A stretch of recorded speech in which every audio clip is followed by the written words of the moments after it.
এই খবরটা বেশ কয়েকদিন আগে থেকেই ঘোরাঘুরি করছিল যে কলকাঠি পেছন থেকে কেউ একটা নাড়ছে, কিন্তু সেটা কাকলি নয়, অন্য কেউ মেঘনাদ হয়ে বিজেপির সঙ্গে কলকাঠি নাড়ছে। এবং তৃণমূল কংগ্রেসের বিক্ষুব্ধ সাংসদরা কোনো একজন সিনিয়র এমপি, সিনিয়র সাংসদের জন্য অপেক্ষা করে বসে রয়েছেন।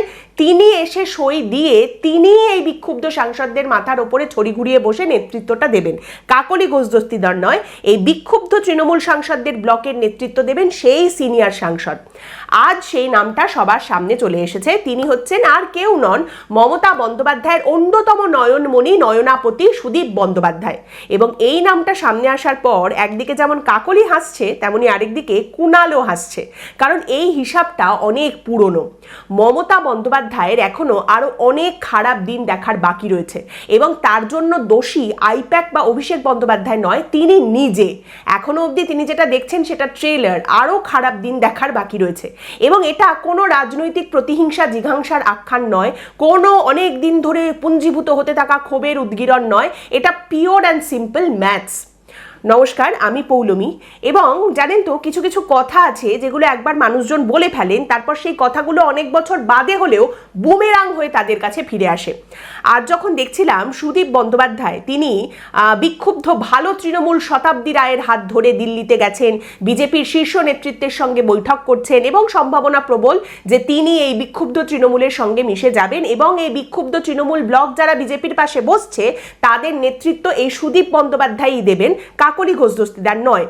এই সব ছবি যখন দেখছিলাম তখন দুটো শব্দ অনেক দূর থেকে আমার কানে বারবার বাজছিল, আর সেই শব্দগুলো হচ্ছে গদ্দার, গদ্দার, মির্জাফর, মির্জাফর। এবং সব থেকে ইন্টারেস্টিং বিষয় হচ্ছে এগুলো এখনকার শব্দ নয়, এই শব্দগুলো তখনকার। কখনকার? যখন এই লোকগুলো, এই সুদীপ বন্দ্যোপাধ্যায়, মালা রায়, কাকলি ঘোষ দস্তিদার, সায়নী ঘোষ, জগদীশ চন্দ্র বর্মা বসুনিয়া, এরা সবাই মিলে মঞ্চের ওপর থেকে গলা কাঁপিয়ে কাঁপিয়ে চিৎকার করে করে বলেছেন গদ্দার, গদ্দার, মির্জাফর, মির্জাফর। এবং এদের সকলের ইঙ্গিত ছিল বর্তমান মুখ্যমন্ত্রী এবং তখনকার বিরোধী দলনেতা শুভেন্দু অধিকারীর দিকে। আর আজ কুণাল ঘোষ থেকে শুরু করে কল্যাণ বন্দ্যোপাধ্যায় পর্যন্ত সকলে বলছেন, তোমাদের যদি দল ছেড়ে যেতেই হয়, মমতা বন্দ্যোপাধ্যায়ের হাত ছেড়ে যদি যেতেই হয়, তাহলে শুভেন্দু অধিকারীর মতো করে যাও। শুভেন্দু অধিকারী যেরকম মন্ত্রিত্ব, পদ সব কিছু ছেড়ে দিয়ে গেছিলেন, তোমরাও সেভাবেই যাও। শুভেন্দু অধিকারী সব ছেড়ে দিয়ে গিয়ে মাঠে নেমে যখন একেবারে শূন্য থেকে লড়াই শুরু করেছিলেন, তোমরাও সেটাই করো। ভাবতে পারছেন?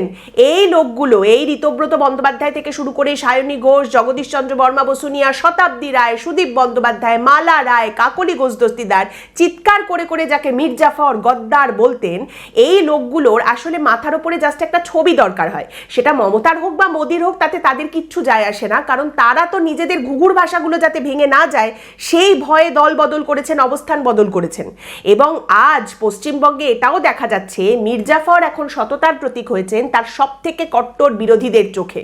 পশ্চিমবঙ্গের রাজনীতি যে এই রংটাও দেখাবে সেটা সত্যিই ভাবতে পারিনি, কিন্তু আজ যখন এই রংটা দেখছি তখন আরো একটা কথা বলে রাখা উচিত, যাতে আর কেউ বলুক বা না বলুক, আপনি জানেন, আপনি যাতে এটা বলতে পারেন যে মমতা বন্দ্যোপাধ্যায়ের আজকে এই যে পরিণতি হয়েছে, মমতা বন্দ্যোপাধ্যায়ের দল এই যে আজকে ভেঙে যাচ্ছে, তার জন্য দোষী আইপ্যাক বা অভিষেক বন্দ্যোপাধ্যায় নয়, তারও আগে দেখা উচিত খোদ প্রাক্তন মুখ্যমন্ত্রী নিজে কি করেছেন, মমতা বন্দ্যোপাধ্যায় নিজে এতদিন ধরে কি করেছেন।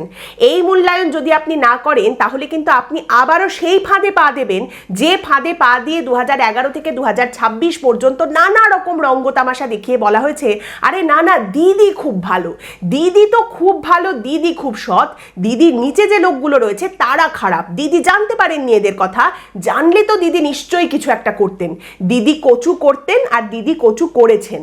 দেখুন, বিষয়টা হচ্ছে, একটা কথা আমি বলছি এবং খুব কর্কশভাবে বলছি, তাই মার্জনা চেয়ে নিচ্ছি, মার্জনা করবেন। একটা স্লোগান যেটা এর আগেও মানুষজন বলেছেন এবং এখন আরো মানুষজন বলছেন, সেটা হচ্ছে পিসি চোর ভাইপো চোর।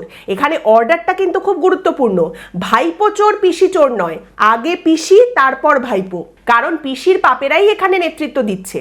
আজ যখন দেখা যাচ্ছে বিজেপির চোখে ভালো তৃণমূল শতাব্দী রায়ের হাত ধরে সুদীপ বন্দ্যোপাধ্যায় পৌঁছে যাচ্ছেন দিল্লিতে, কখনো অমিত শাহ, কখনো ভূপেন্দ্র যাদব, কখনো নিশিকান্ত দুবের সঙ্গে বৈঠক করছেন, বিজেপির পাশে কিভাবে বসবেন সেই নিয়ে বৈঠক করছেন, তখন অবশ্যই এই মুহূর্তে অনেকেই তুলে আনছেন তাপস রায়ের কথা।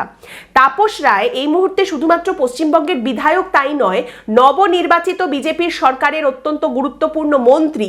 পশ্চিমবঙ্গের রাজনীতিতে আজ তাপস রায় প্রাসঙ্গিক। একটা সময় প্রাসঙ্গিক ছিলেন না, তাকে অপ্রাসঙ্গিক করে দেওয়া হয়েছিল, ধাক্কা মারতে মারতে মারতে মারতে তাকে কোণঠাসা করে দেওয়া হয়েছিল। সেই সময়কার দুটো কথা তো আজ মনে করিয়ে দিতেই হবে, না হলে তো এই মূল্যায়নে ভুল থেকে যাবে।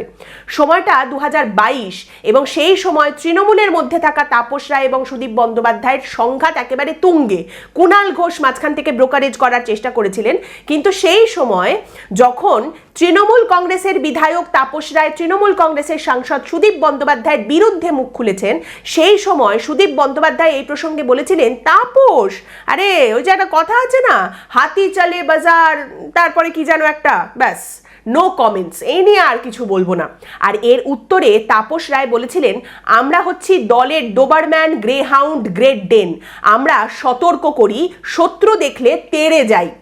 এরপর যখন তাপস রায় তৃণমূল কংগ্রেস ছেড়ে চলে যাচ্ছেন, সেই সময় নিজের স্বভাবসিদ্ধ ভঙ্গিতে সুদীপ বন্দ্যোপাধ্যায় চালবাজি করে বলেছিলেন যে বিজেপির তো এখন দৈন্যদশা বটেই, এখন দেখুন আমাদের তৃণমূল কংগ্রেসের লাখ লাখ কর্মী আছে, মমতা বন্দ্যোপাধ্যায়ের নেতৃত্বে অভিষেক বন্দ্যোপাধ্যায় আমাদের নেতা, বিজেপি তৃণমূলের নেতাদের ভাঙিয়ে নিয়ে গিয়ে জয়ের খোয়াব যেন না দেখে।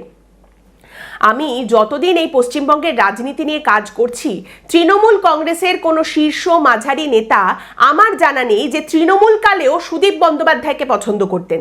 লোকটা লবিবাজির মাস্টার তো বটেই, তারই সঙ্গে এই সুদীপ নয়না জুটি মমতা বন্দ্যোপাধ্যায়ের চারপাশে মাছির মতো এমন ভনভন করতেন যে তাদের বিরুদ্ধে কোনো অভিযোগ নেত্রী পর্যন্ত পৌঁছাতো না।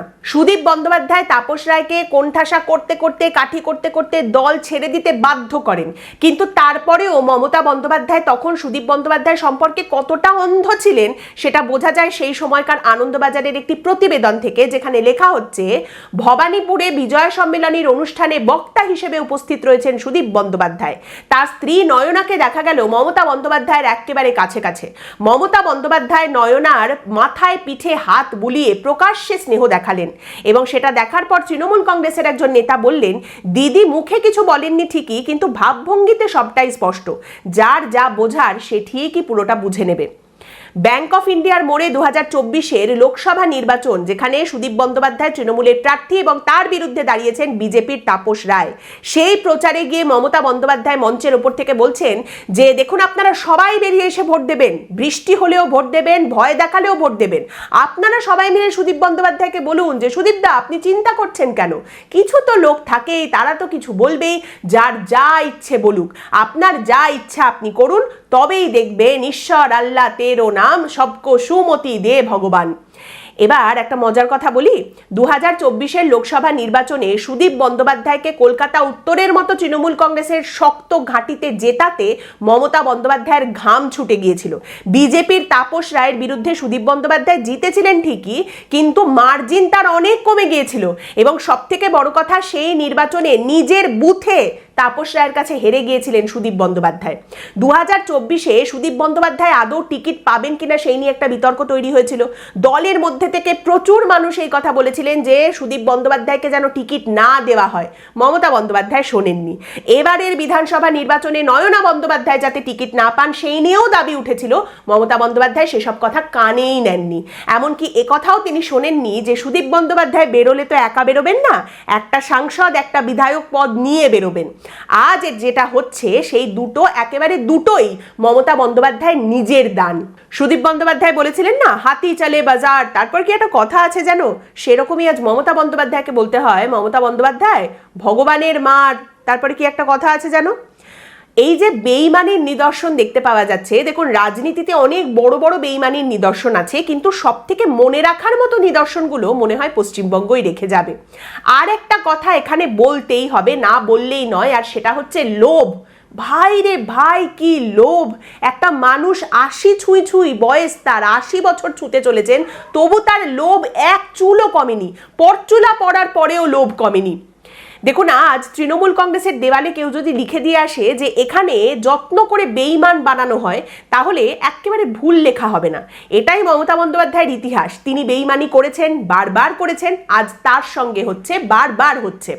এবং আজ তৃণমূল কংগ্রেসের এই যে ভেঙে যাওয়া, এর জন্য কিছু লোকজন যারা সাইডে দাঁড়িয়ে অভিষেক বন্দ্যোপাধ্যায় আর আইপ্যাকের ওপরে সমস্ত দোষ চাপিয়ে দিয়ে মমতা বন্দ্যোপাধ্যায়কে একটা ট্র্যাজিক হিরো বানানোর চেষ্টা করছে। না, মমতা বন্দ্যোপাধ্যায়ের সঙ্গে কি ভুল হয়ে গেল। মমতা বন্দ্যোপাধ্যায় কোনো ট্র্যাজিক হিরো নয়। দোষ দিতে গেলে দুজনকেই দিতে হবে। অভিষেক বন্দ্যোপাধ্যায়ের হিসাব করার যেমন দরকার রয়েছে, তেমনি এই পাপের নদীর উৎস কোথা থেকে এবং কোথা দিয়ে এই পাপের নদী এতদিন বয়ে এসেছে সেটাও ধরার দরকার আছে। দেখুন, সবকিছু একসঙ্গে মেলানো যায় না, মেলানো সম্ভব নয়, আর মেলানো উচিত নয়। তাহলে সবটা ঘেঁটে ঘ হয়ে যায়, আসল মূল্যায়নটাই কোনো জায়গা পায় না। আজ অভিষেক বন্দ্যোপাধ্যায়কে অনেকে ধরেছেন, অভিষেক বন্দ্যোপাধ্যায়ের জন্যেই তো সবকিছু হলো। আরে এ বেটাই তো আইপ্যাককে এনেছিল, এরই তো ঔদ্ধত্য, এর এত দেমাগ, এই সমস্ত কিছু অনেকে বলছেন। কিন্তু ছোটবেলায় ওই ভুবনের মাসির গল্পটা পড়া থাকলে অভিষেকের পিসির গল্পটাও তার বুঝতে খুব একটা অসুবিধা হওয়ার কথা নয়। মমতা বন্দ্যোপাধ্যায় অন্যায়ের ওপরে শিলমোহর দিতে শুরু করেছেন বহু বছর আগে থেকে। যারা অন্যায় করেছেন তাদের মাথার ওপরে নিয়ে নাচতে শুরু করেছেন মমতা বন্দ্যোপাধ্যায় বহু বছর আগে থেকে। আপনি কাকে ছেড়ে কার কথা বলবেন? শুধু সুদীপ বন্দ্যোপাধ্যায়? কাকে আপনি ছাড়বেন আর কাকে ধরবেন? মূল চিত্রনাট্য লিখছেন দুজন বলে তো সামনে আসছে, সুদীপ বন্দ্যোপাধ্যায় আর কাকলি ঘোষ দস্তিদার। এই কাকলি ঘোষ দস্তিদারের অন্যায়ের ওপরে শিলমোহর দেননি মমতা বন্দ্যোপাধ্যায়, তাকে মাথার ওপরে বসাননি। অনেকেই ভুলে যান 2016-তে যখন নারদা স্টিং অপারেশন সামনে এসেছিল, টাকা নিয়েছেন কারা কারা, এই অভিযোগের কথা যখন সামনে এসেছিল, সেখানে সুব্রত মুখোপাধ্যায়, মদন মিত্র, শুভেন্দু অধিকারী, শঙ্কুদেব পণ্ডা, ববি হাকিম, এদের সঙ্গে সঙ্গে আরও একজনের নাম ছিল, আর তিনি হচ্ছেন কাকলি ঘোষ দস্তিদার। তাকেও টাকা নিতে দেখতে পাওয়া গেছিল। কিন্তু সেই সময় মমতা বন্দ্যোপাধ্যায় কি বলেছিলেন? কাকলি ঘোষ দস্তিদার এখন অনেক রকম সাফাই দিতে পারেন, তখন তার হয়ে সাফাই দিয়েছিলেন মমতা বন্দ্যোপাধ্যায়। মঞ্চের ওপরে উঠে মমতা বন্দ্যোপাধ্যায় বক্তব্য শুরু করেছিলেন এই বলে, আমার প্রিয় কাকলি। এবং তারপর নারদার যে অভিযোগ কাকলি ঘোষ দস্তিদারের বিরুদ্ধে ছিল, সেটার সাফাই দিয়ে মমতা বন্দ্যোপাধ্যায় বলেছিলেন যে নারদা কাকলিকে কি কিনবে, আমার সোনা কাকলি চাইলে 50টা নারদাকে কিনে ফেলতে পারে। এইভাবে অপরাধ ঢাকা দিয়েছিলেন। কিনতে যে পারে সে তো বেচতেও পারে। এখন সময় সুযোগ পেয়েছে, মমতা বন্দ্যোপাধ্যায়কেই বেচে দিয়েছে। অভিষেক বন্দ্যোপাধ্যায়ের চ্যাপ্টারের কথা বলতে গিয়ে তার আগের মমতা বন্দ্যোপাধ্যায়ের চ্যাপ্টারগুলো অনেকে ভুলে যাচ্ছেন। 2016 ভুলে যাচ্ছেন, 2019 ভুলে যাচ্ছেন। আমার মনে আছে তৃণমূল কংগ্রেসের দুর্নীতি নিয়ে যখন আমি একের পর এক পর্ব করেছি, যখন কথা বলেছি, অনেকেই বলতেন কান টানলে মাথা আসবে, কানটা টানতে হবে তাহলেই মাথা চলে আসবে। এখন দেখা যাচ্ছে শুধু কান ধরেই সবাই টানাটানি করে যাচ্ছেন, মাথাকে বেশ ছাড় দেওয়া হচ্ছে, মাথাকে বেশ একটা সুন্দর ট্র্যাজিক হিরোর চরিত্রে ফেলে দেওয়া হচ্ছে। আজকের পর্ব এখানেই শেষ করছি। আপনাদের মতামত অবশ্যই জানাবেন। পরের দিন দেখা হবে অন্য একটি বিষয় নিয়ে আলোচনায়। ভালো থাকবেন।